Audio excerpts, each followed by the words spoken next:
अस्सलाम वालेकुम to everyone. I hope कि आप सब लोग ठीक होंगे। आप देख रहे हो जेके स्टडी पॉइंट और इस वीडियो में हम एक बड़ी और इंपॉर्टेंट अपडेट के रिगार्डिंग बात करेंगे। जेके वो P BSc nursing BSc paramedical technology course के लिए second round of counselling start हो चुकी है।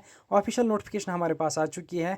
जो यहाँ पे सेकंड राउंड रहने वाला है इसके रिगार्डिंग हम डिटेल में डिस्कस करेंगे। एलिजिबिलिटी क्या रहेगी, अप्लाई किस तरीके से आपको करना है, कट ऑफ क्या जाएगा। और यहाँ पे बहुत सारे स्टूडेंट्स ये पूछ रहे हैं कि अगर हमारे पॉइंट्स इतने, हमारे पास ये कैटेगरी है, क्या हमें कॉलेज मिलेगा कि नहीं मिलेगा, डायरेक्ट एडमिशन ऑप्शन हमारे पास क्या है, और यहाँ पे जो प्रोसेस है ये कितने टाइम तक चलेगी, फिर कब रिजल्ट आएगा, सीट्स कितनी अभी वैकेंट हैं, उसके रिगार्डिंग भी हम डिस्कस करेंगे। वीडियो बहुत ही ज़्यादा इंपॉर्टेंट होने वाला है। अगर आपको सेकंड राउंड ऑफ काउंसलिंग में पार्टिसिपेट करना है तो ये वीडियो ज़रूर एंड तक देखना। सबसे पहले आप सब लोगों से रिक्वेस्ट रहेगी कि अगर आपने अभी तक हमारी चैनल को सब्सक्राइब नहीं किया है तो सब्सक्राइब ज़रूर करना।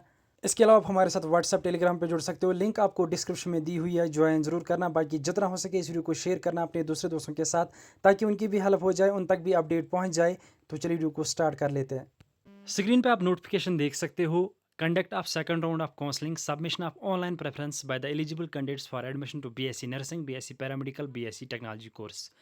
Notification number 130 BOPEE of 2026। Date आप नोट डाउन कर सकते हो, आज ही का डेट है। ऑफिशियल नोटिफिकेशन आपको जेके बोपी की वेबसाइट पे देखने को मिल जाएगी। इस नोटिफिकेशन की अगर हम बात करेंगे, जो आपका सेकंड राउंड है वो यहाँ पे 3/8/2026 से लेकर 5/8/2026 के बीच में चलेगा। आपकी जो लिंक है वो 2 बजे एक्टिवेट कर दी जाएगी कल, और कल 2 बजे से आप एप्लीकेशन फार्म की प्रेफरेंस जो है वो यहाँ पे दे सकते हो कॉलेज के लिए सेकंड राउंड ऑफ काउंसलिंग में अगर आपको पार्टिसिपेट करना है। अब यहाँ पे अगर हम एलिजिबिलिटी की बात करेंगे तो यहाँ पे सबसे पहले जिन स्टूडेंट्स ने फर्स्ट राउंड में पार्टिसिपेट नहीं किया था वो भी कर सकते हैं। इसके अलावा जिन स्टूडेंट्स को फर्स्ट राउंड में सीट मिली ही नहीं थी वो भी पार्टिसिपेट कर सकते हैं। अब यहाँ पे मैं आपको बता देता हूँ, कट ऑफ के रिगार्डिंग इसमें कुछ लिखा गया नहीं है। जो फर्स्ट राउंड की एलिजिबिलिटी थी लगभग ओवरऑल सब स्टूडेंट्स को ही यहाँ पे मौका दिया गया था, और इसमें भी सारे स्टूडेंट्स ही एलिजिबल रहेंगे। अब यहाँ पे candidates who did not get any seat in second round of counselling for horizontal candidates, तो यहाँ पे जो सेकंड राउंड हुआ था हॉरिजॉन्टल कैटेगरीज के लिए, वो स्टूडेंट्स भी इसके लिए एलिजिबल रहेंगे। Candidates who have been allotted a seat during first and second round of counseling have joined the institute। तो यहाँ पे जिनको पहले राउंड में सीट मिली थी हॉरिजॉन्टल कैटेगरीज में, जो सेकंड राउंड हुआ था वो भी इसमें पार्टिसिपेट कर सकते हैं। तो यहाँ पे ओवरऑल जितने भी कैंडिडेट्स हॉरिजॉन्टल कैटेगरीज में आते हैं वो सारे इसके लिए एलिजिबल हैं, चाहे उनको कॉलेज मिला था या नहीं मिला था। उसके बाद यहाँ पे अगर हम बात करेंगे candidates who have been allotted a seat during first round and have not joined the seat, they will not be eligible to participate in the said course said institute in the round. तो यहाँ पे ये एक important point है। जिन students को first round में college मिला था और फिर उन्होंने ज्वाइन नहीं किया, वो स्टूडेंट्स इस राउंड के लिए एलिजिबल नहीं रहेंगे। However they will be eligible for admission in any course other institutions other courses in the same institution subject to availability of the seats. तो यहाँ पे अगर आपने ज्वाइन नहीं किया था पहले, अगर आपको कोई कॉलेज मिला था, उस कॉलेज में आपको यहाँ पे एलिजिबिलिटी फिर से नहीं मिलेगी। मतलब मैं आपको समझा देता हूँ, अगर आपको फर्स्ट राउंड में जीएमसी जम्मू मिला था, आपने एडमिशन किया ही नहीं, तो सेकंड राउंड में आपको जीएमसी जम्मू नहीं मिलेगा, आप एलिजिबल नहीं रहोगे। हाँ, आप किसी दूसरे कॉलेज में जा सकते हो, दूसरे इंस्टीट्यूशन में जा सकते हो, लेकिन वो कॉलेज आपको नहीं मिलेगा, ना ही आप उसके लिए एलिजिबल हो। तो ये पॉइंट आप अच्छे से पढ़ लेना। उसके बाद candidates who have been allotted a seat during second round of counselling for horizontal candidates have not joined the seat, they will not. Same horizontal categories के लिए भी सेम यही रूल अप्लाई होगा। Candidates who have cancelled their admission by before the last date of submission of the allotted seat of first round of admission, they will not be eligible for।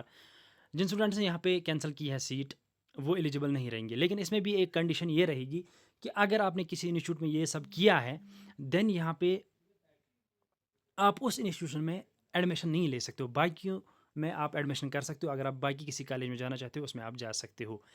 Candidates who have cancelled their admission by or before last date, same horizontal categories के लिए भी यही होगा। The eligible candidates who have qualified BSc nursing paramedical entrance test have not participate during the, जिन्होंने यहाँ पे first round counselling की ही नहीं थी, फार्म भरा ही नहीं था, वो भी इसके लिए एलिजिबल रहेंगे। वो भी यहाँ पे सबमिट कर सकते हैं काउंसलिंग, और उनको फ़ी देना पड़ेगा। जिन्होंने पहले दिया है उनको दोबारा नहीं देना है। तो ये यहाँ पे इंपॉर्टेंट रहेगा। उसके बाद यहाँ पे अगर हम इंपॉर्टेंट नोट की बात करेंगे तो यहाँ पे सबसे पहले जो आपको ऑनलाइन प्रेफरेंस देनी है वो 3/8/2026 से लेकर 5/8/2026 के बीच में आपको देनी है, वो मैंने आपको पहले ही क्लियर कर दिया। Candidates who do not participate in the process of counseling yet filling fresh preference shall in no case be considered allotment of seat in this round। तो यहाँ पे मैं आपको बता देता हूँ इस पॉइंट का क्या मतलब है।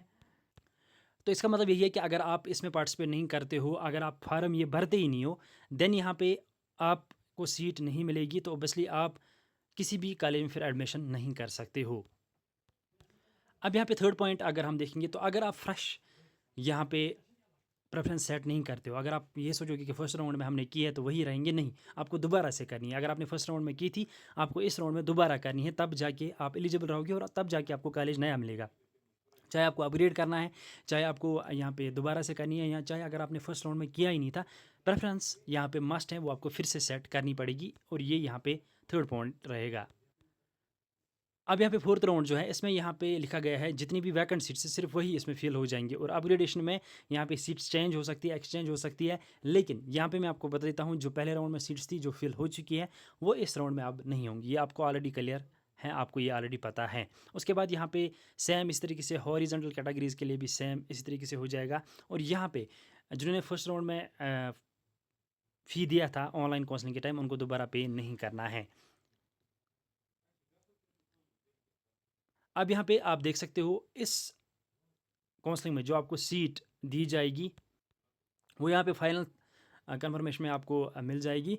उसके बाद यहाँ पे आप उस सीट को चेंज नहीं कर सकते हो, ये यहाँ पे लिखा गया है। इसके अलावा यहाँ पे सीट मैट्रिक्स के रिगार्डिंग लिखा गया है कि सीट मैट्रिक्स आपको जल्दी JKVOP की वेबसाइट पे देखने को मिल जाएगा, उसके रिगार्डिंग हम आपको अपडेट दे देंगे। तो आप हमारे साथ जुड़े रहिए, चैनल को सब्सक्राइब करके रखिए, आपको अपडेट मिल जाएगा, और सीट्स के रिगार्डिंग हम आपको बता देंगे, और उस टाइम हम कट भी डिस्कस करेंगे।